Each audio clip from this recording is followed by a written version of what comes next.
Y las ciudades de Bienvenidas y bienvenidos una vez más a La Ciudad y las Ciudades, esta sección donde hablamos de libros que nos hacen conocer otras ciudades, pero también otras formas de ver el arte, otras formas de ver la vida. El día de hoy vamos a platicar con Alejandro Magallanes, autor de los libros Fósiles, un libro publicado por Editorial Almadía, que ustedes verán muy sencillo y les extrañará, y más si ustedes conocen a Alejandro Magallanes, pero justamente creo que con eso podemos empezar hablando. Alejandro, bienvenido. Gracias, Ezra, qué gusto estar contigo. Te conocemos por los maravillosos libros que has hecho en Almadía, en Sexto Piso, ¿no? Has trabajado con el Fondo de Cultura Económica, también con un libro que acaba de reeditarse, La Xoloteada, un libro que me gusta mucho también. Son libros vistosamente muy lindos, ¿no? Y este libro llama muchísimo la atención justamente por tal vez la sencillez que tiene. ¿Podemos empezar hablando por ahí?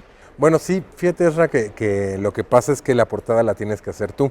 Entonces yo lo que pensé al momento de estar diseñando mi propio libro era que qué bonito que 2000 ejemplares tuvieran portadas distintas hechas por los dueños de los libros, ¿no? Que eso es como la intención y que tienen que ver con el contenido dentro de los libros, que son libros que han sido cancelados con pintura y vueltos a dibujar.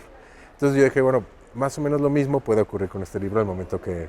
Entonces más bien ya después veremos qué le dibujas tú, qué se te ocurre dibujarle de portada, y va a ser una portada perfecta.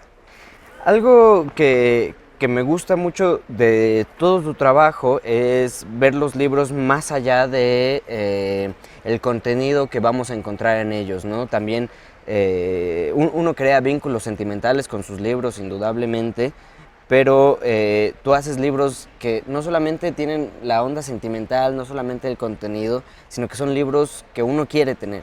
Ah, pues que me da mucho gusto que lo digas. Yo creo que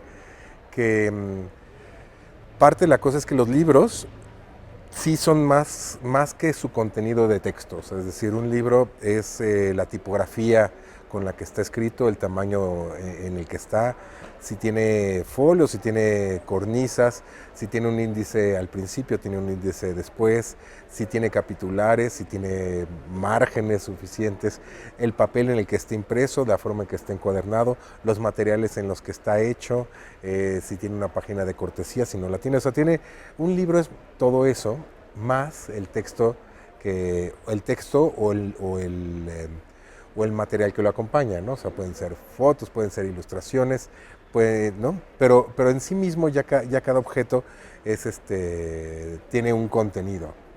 Y yo así concibo como el hacer libros, ¿no? O sea, es decir, vamos a tener, en el mejor de los casos, en nuestras casas un objeto, a lo mejor hasta que nos muramos y ya sea una carga para alguien más y los vendan o los regalen.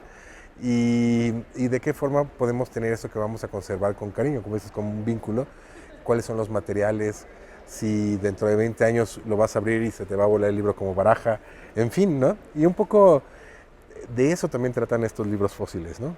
Eran unos libros muy hermosos, publicados entre 1953. Tus padres deben haber nacido más o menos en los 70s, ¿no?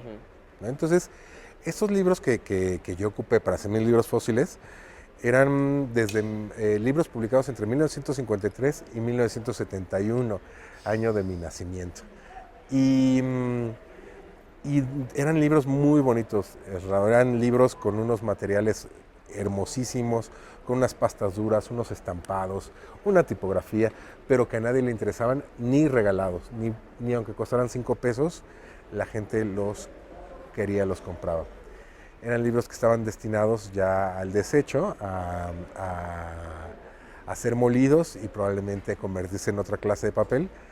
Y yo lo que decidí es tomar esos libros de economía, porque eran libros de economía, sumergirlos en pintura para cancelar su contenido, que es un poco dramático. O sea, es decir, hubo gente que lo escribió, que lo editó, que pensó que ese libro iba a tener sus lectores, pero eran libros que ya nunca más tuvieron lectores, cancelar su contenido y una vez seco de esa pintura en la que lo sumergí, volverles a hacer una portada, un lomo y una contraportada, que es como paradójico, ¿no? O sea, para salvar un libro de la destrucción, salva su cascarón, por eso se llama fósil, destruyendo cualquier oportunidad de abrir. Bueno, eso en los libros, porque fue una exposición de libros.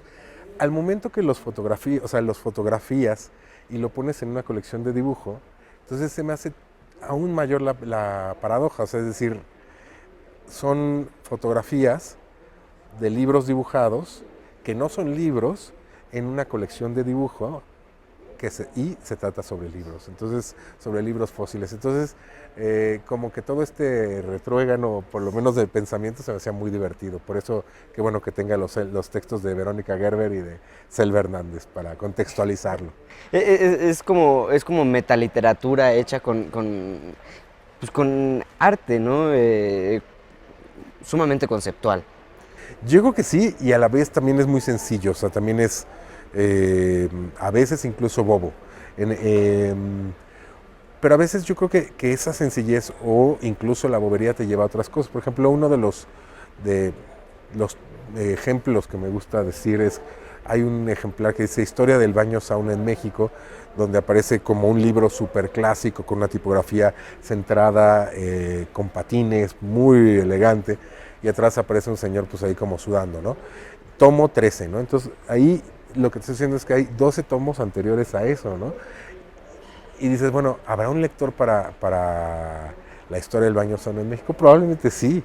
Debe de haber por lo menos alguno que le resulte interesante el tema. Seguramente no hay editor que arriesgue su dinero para hacer toda una enciclopedia de eso, pero es parte como, incluso como de las reflexiones que se ponen. Este es un caso como de los bobos, pero que igual te lleva como a otro tipo de pensamiento como este, ¿no? Claro, y también no sé, te impulsa un ejercicio creativo en donde el lector crea su propia narrativa, ¿no? Yo creo que este tipo de libros son un reto para el lector, desde la primera, que es la de, venga, tú tienes que hacer tu portada, y el completar, ¿no? Tal vez el contenido, por ejemplo, cómo son los 12 tomos anteriores, ¿no? Saber qué puede haber dentro de cada uno de esos libros, si el lector lo quiere ver así, ¿no? Así es, porque digo, esta como anécdota de la cancelación de estos libros, digamos, va más allá del libro, a pesar de que se explica en alguno de los textos, pero quien se enfrenta con este libro en realidad lo que ve es una serie de portadas, lomos y contraportadas. ¿Existen, no existen? Yo creo que es obvio que no, pero sí existen, o sea, es decir, existen como objetos únicos, que son como obra de arte, pero bueno, pues ahí están. Y el contenido de esos libros, ¿cómo será, no? ¿Cómo te lo imaginas? ¿Cómo te imaginas un libro que es un recetario pero que tiene cucarachas en la portada? O cómo te imaginas las obras completas de alguien que al ser letras tan grandes no alcanzamos a ponerle el nombre. Entonces son las obras completas, un libro también muy gordo, de alguien que no sabemos quién es. En fin, son un montón de cosas que yo creo que sí pueden producir una narrativa, o simplemente pues ver los dibujos y entretenerte un rato. Depende, como en todo libro, del lector. Justamente en el texto de Verónica Gerber habla de esta idea de no juzgar los libros por su portada, ¿no? Sí, pues mira, yo creo que de hecho las portadas, como las conocemos ahora, son de creación reciente, o sea, no tendrán ni 100 años, por así decirlo. Bueno, no, sí, ya tienen, desde el siglo XIX se diseñaban como portadas con ilustraciones, con imágenes, con fotografías, pero bueno, la portada, por supuesto, es una parte más del libro. La portada también lo dice Verónica, es la cara, ¿no? Entonces, pues hay caras más extravagantes, hay caras mucho más serias, así como hay fotos de desnudos y fotos de pasaportes, ¿no? Y todas están en el género de la fotografía. Así pasa con estas portadas. Mi libro, estoy seguro, va a tener las mejores portadas del mundo, porque las van a hacer los lectores que lo adquieran. Oye, Alejandro, pues muchísimas gracias y pues mucha suerte con los libros fósiles. Muchas gracias, Ezra, por invitarme a tu programa. Qué gusto verte, porque lo conocí cuando tenía 5 años y ahora, mire, qué bien, estar en un programa de televisión me da muchísimo gusto. Pues ya escucharon, amigos, muchísimas gracias por estar aquí en La Ciudad de las Ciudades. Yo soy Ezra Alcázar. No dejen de comprar los libros Fósiles de Alejandro Magallanes, publicado en la editorial Almadía. Nos Escuchen vemos a Ezra, la escuchen. próxima.